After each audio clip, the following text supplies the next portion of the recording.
ବୃକ୍ଷ ହିଁ ଜୀବନ, ବୃକ୍ଷ ବଞ୍ଚିଲେ ଆମେ ବଞ୍ଚିବା। ଏହାକୁ ବ୍ରତୀ କରିଛନ୍ତି ଘନାମାଲବାସୀ। ଏବଂ ଘନାମାଲ ଗାଁରେ ଆଜିଠାରୁ ପାଳନ ହେଉଛି ସାପ୍ତାହିକ ବନ ମହୋତ୍ସବ କାର୍ଯ୍ୟକ୍ରମ, ଯୋଉଥିରେ କି ଏମାନେ ହଜାରରୁ ଅଧିକ ଗଛ ବୃକ୍ଷରୋପଣ କରିବେ ବୋଲି ମନସ୍ଥ କରିଛନ୍ତି। ଏହାର ମଙ୍ଗ ଧରିଛନ୍ତି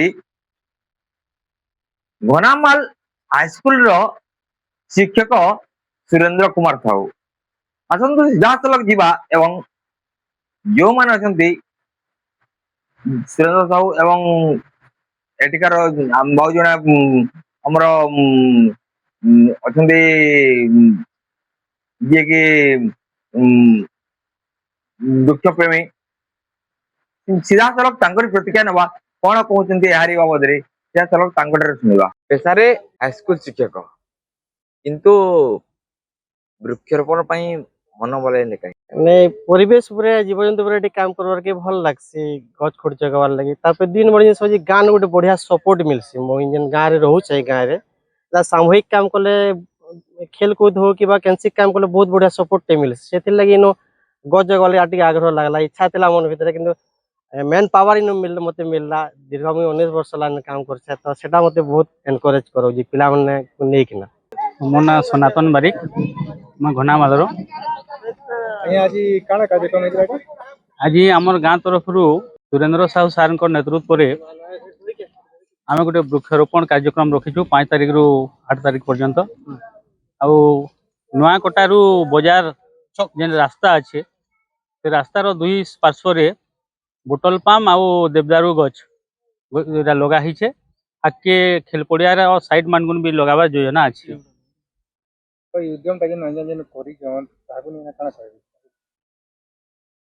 ସାହୁ ଆଜ୍ଞା ଆମର ଗାଁ ସ୍କୁଲ, ପ୍ରାଇମେରୀ ସ୍କୁଲରେ, ହାଇସ୍କୁଲରେ ଆଉ ରାସ୍ତା କଡ଼ରେ ଦୀର୍ଘ ଦିନରୁ ଗଛ ଲଗାଇ ଆସୁଛନ୍। ଆଉ ସେ ପରିବେଶ ପ୍ରତି, ପ୍ରକୃତି ପ୍ରତି ତାଙ୍କର ବହୁତ ଅବଦାନ ଅଛେ। ଆଉ ତାଙ୍କର ପ୍ରଚେଷ୍ଟାରେ ସେ ନିଜେ ଏକା ସବୁ ଫଣ୍ଡ ଆয়োজন କରି ଏ କାର୍ଯ୍ୟକ୍ରମ କରୁଛୁ।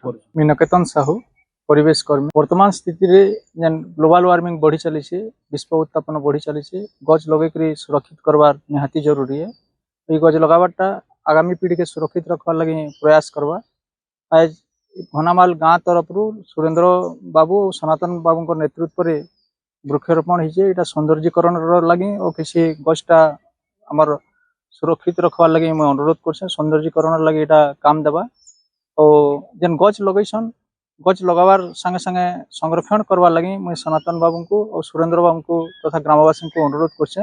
ତାହା ଯାଏ କହିଥିଲେ କି ଯେତିକି ଗଛ ଲାଗିছে ସେତିକି ସୁରକ୍ଷିତ ରହିଲେ ଗାଁର ସୌନ୍ଦର୍ଯ୍ୟକରଣରେ ବିଶେଷ ସହାୟକ ହେଇପାରବା। ଆପଣ ସିଧାସଳଖ ପ୍ରତିକ୍ରିୟା ଶୁଣୁଥିଲେ ଏବଂ ଭିଜୁଆଲ ମାଧ୍ୟମରେ ଦେଖୁଥିଲେ କିଭଳି ରୂପରେ ଗାଁର ଛୋଟଠୁ ବଡ଼ ସମସ୍ତେ ଏକଜୁଟ ହେଇ ଏ ବୃକ୍ଷରୋପଣ କରୁଛନ୍ତି ଏବଂ ପରିବେଶକୁ କିଭଳି ସୁରକ୍ଷା ହବ ସେଥିପ୍ରତି ଧ୍ୟାନ ଦେଉଛନ୍ତି। ଏହା ହେଉଛି ଘନାମାଲ ଗାଁର ଗୋଟେ ବଡ଼ ପରିଚୟ। ପରିବେଶ ବଞ୍ଚିଲେ ଆମେ ବଞ୍ଚିବା ଏବଂ ଯଦି ବୃକ୍ଷ ନ ବଞ୍ଚିବ ତାହେଲେ ଅମ୍ଳଜାନ ପାଇବା କୋଉଠୁ ଏବଂ ଆମେ ବଞ୍ଚିବା କୋଉଠୁ?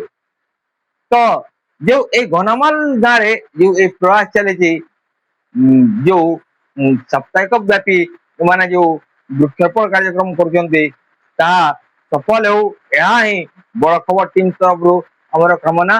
ବରଗଡ଼ ଜିଲ୍ଲା ଘନାମାଲ ଗାଁରୁ ମୁଁ ଆଶିଷ କୁମାର ଭୋଇ, ବଡ଼ ଖବର।